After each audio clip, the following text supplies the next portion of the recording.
Hi everyone, this is Karthik Mesuria and we are learning chapter number 5 Lines and Angles. So today we are going to continue exercise number 5.1. Now question number 6. In the given figure, angle 1 and angle 2 are supplementary angles. तो यहाँ पे एक figure है जिसमें angle 1 और angle 2 दिया है और ये दोनों कैसे एंगल है, सप्लीमेंट्री एंगल है. If angle 1 is decreased, what changes should take place in angle 2 so that both the angles will remain supplementary?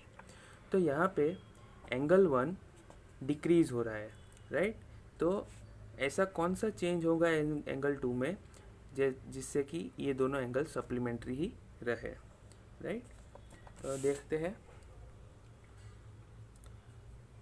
तो उसका सॉल्यूशन कुछ इस तरह होगा कि यहाँ पे जो एंगल है एंगल 1 एंड एंगल 2, तो एंगल 1 डिक्रीज हो रहा है, राइट. तो ये इस तरफ आएगा, कम होता जाएगा ये एंगल. तो इसको दोनों को सप्लीमेंट्री रखने के लिए इस एंगल को भी बढ़ना होगा, राइट. यानी कि जितना एंगल 1 डिक्रीज होगा उतना एंगल 2 इंक्रीज होगा, तभी वो दोनों स्टिल सप्लीमेंट्री रहेंगे, राइट. तो क्या होगा, angle 2 will increase with the same measures as the decrease in angle 1. तो जैसे जैसे एंगल 1 डिक्रीज होता जाएगा वैसे वैसे एंगल 2 उतना इंक्रीज होता जाएगा, तभी वो दोनों सप्लीमेंट्री रहेंगे. Now question number 7. Can two angle be supplementary if both of them are acute, obtuse and right? तो क्या दो एंगल सप्लीमेंट्री हो सकते हैं जबकि वो दोनों एक्यूट हो, या तो फिर वो दोनों ऑब्ट्यूज एंगल हो, या तो फिर वो दोनों राइट एंगल है. ओके. सो पहला जो क्वेश्चन था वो एक्यूट का है, राइट. कि दो एंगल सप्लीमेंट्री कब होते हैं, जब उन दोनों एंगल का सम 180 होता है. अभी यहाँ पे दो एक्यूट एंगल है, एक्यूट एंगल यानी 90 डिग्री से कम वाले. तो उन दोनों का सम करेंगे तो वो कभी भी 180 नहीं होंगे, राइट. तो पहले का आंसर आएगा नो, वो दोनों एक्यूट नहीं होने चाहिए, नहीं तो वो सप्लीमेंट्री नहीं हो सकते. अब है ऑब्ट्यूज एंगल. ऑब्ट्यूज एंगल यानी कि वो 90 से ऊपर है लेकिन 180 से कम है. ऐसे दो एंगल का हम सम करेंगे तो वो तो 180 से ज़्यादा हो जाएगा, राइट. तो फिर हम राइट एंगल ले सकते हैं.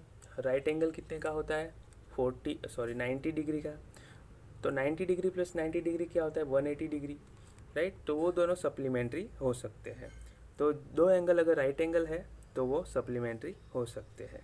Okay. Let's come to the question number 8. An angle is greater than 45 degree. Is its complementary angle greater than 45 degree or equal to 45 degree or less than 45 degree? तो यहाँ पे एक एंगल है हमारे पास जिसका मेजरमेंट क्या है, ग्रेटर देन 45 डिग्री, यानी कि 45 डिग्री से बड़ा एंगल है हमारे पास. तो उसका कॉम्प्लीमेंट्री एंगल क्या ग्रेटर देन 45 होगा, या इक्वल टू 45 होगा, क्या लेस देन 45 होगा. ओके. तो कॉम्प्लीमेंट्री एंगल उसका क्या होगा ये हमें फाइंड करना है. So since the sum of the measure of an angle and its complement is 90 degree, तो हमें मालूम है कि दो एंगल कब कॉम्प्लीमेंट होता है, जब उन दोनों का सम 90 डिग्री होता है, right. So the complement of an angle of measures 45 degree plus x degree. यहाँ पे हमने 45 डिग्री प्लस एक्स डिग्री क्यों लिया है, क्योंकि हमारे पास कौन सा एंगल है, ग्रेटर देन 45 डिग्री, लेकिन हमारे पास एग्जैक्ट वैल्यू नहीं है एंगल की. तो हमने यहाँ पे 45 प्लस एक्स ले लिया है, राइट. ग्रेटर देन यानी 45 से बड़ा एंगल है, जहाँ पे x is greater than 0, right. यहाँ पे x की वैल्यू 0 से बड़ी है, तभी वो 45 डिग्री से बड़ा होगा. ओके. तो अगर उसका कॉम्प्लीमेंट हमें फाइंड करना है तो क्या करना होगा, 90 डिग्री में से उसको माइनस करना होगा. So 90 degree minus 45 plus x, right. So 90 degree, यहाँ पे हम ब्रैकेट्स में से, यहाँ पे ब्रैकेट के बाहर माइनस की साइन है तो अंदर की साइन चेंज हो जाएगी, राइट. सो 90 डिग्री माइनस 45, यहाँ पे प्लस है तो माइनस हो जाएगा. ओके. सो 90 degree minus 45 minus x degree, यहाँ पे से ब्रैकेट निकल गया. अब 90 डिग्री में से 45 जाएगा तो 45 डिग्री और ये माइनस एक्स डिग्री, यानी कि 45 डिग्री माइनस एक्स दूसरा उसका कॉम्प्लीमेंट एंगल होगा. तो यहाँ पे हमें क्लियरली मालूम हो रहा है कि 45 degree plus x degree is greater than 45 degree minus x degree, यानी कि जो हमारा एंगल है वो ग्रेटर देन 45 है, उसका कॉम्प्लीमेंट एंगल कितना होगा, 45 से कम।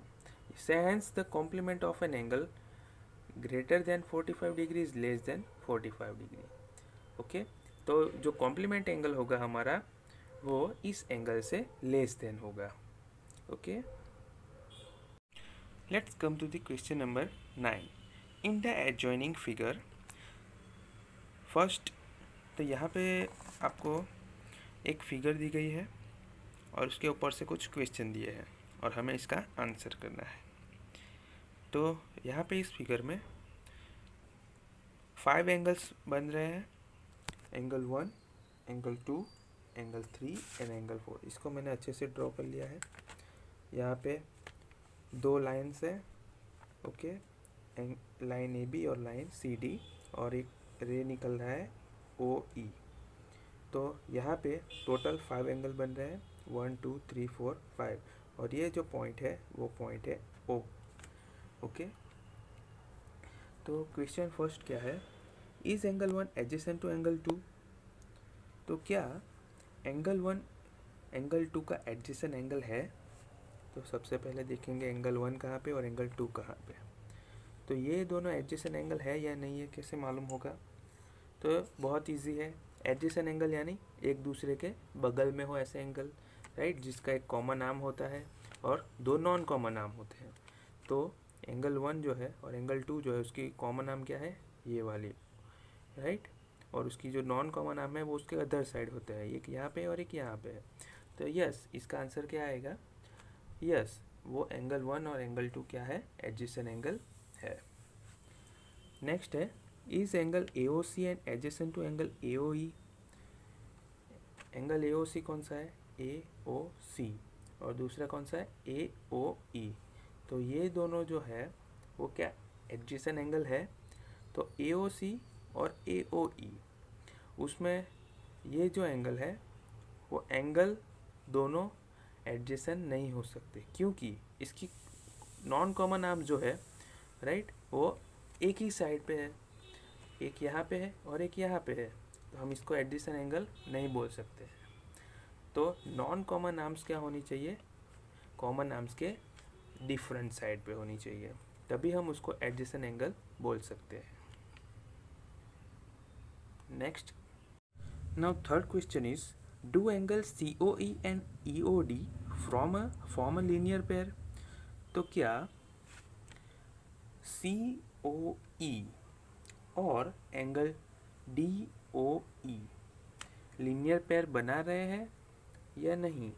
तो COE और DOE, ओके, या तो EOD बोल सकते हैं हम, या तो फिर DOE बोलेंगे, दोनों सेम ही है।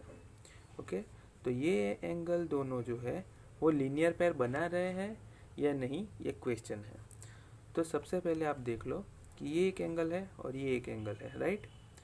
तो ये जो लाइन है हमारी CD, वो स्ट्रेट लाइन है, ओके, और स्ट्रेट लाइन पे जो पूरा एंगल बनेगा वो कितने डिग्री का होगा, 180 डिग्री का। तो लीनियर पेयर भी सप्लीमेंट्री होती है, 180 डिग्री की होती है। तो यस, ये दोनों लीनियर पेयर है। तो क्या आएगा, थर्ड का आंसर आएगा yes. Fourth, are BOD and angle DOA supplementary?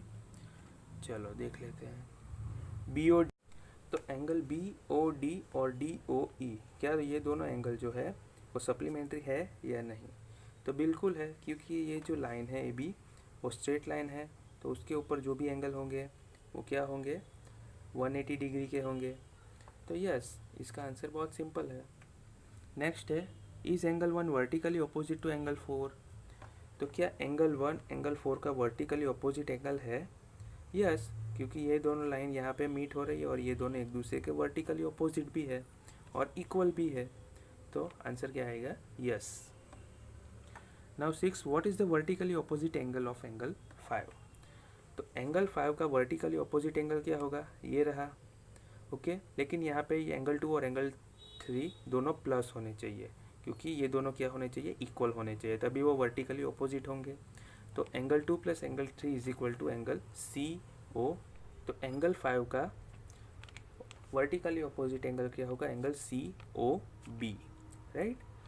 तो आंसर कुछ ऐसे लिखेंगे, angle 2 plus angle 3 is equal to angle C O B, जो कि ये एंगल 5 का वर्टिकली अपोजिट एंगल है।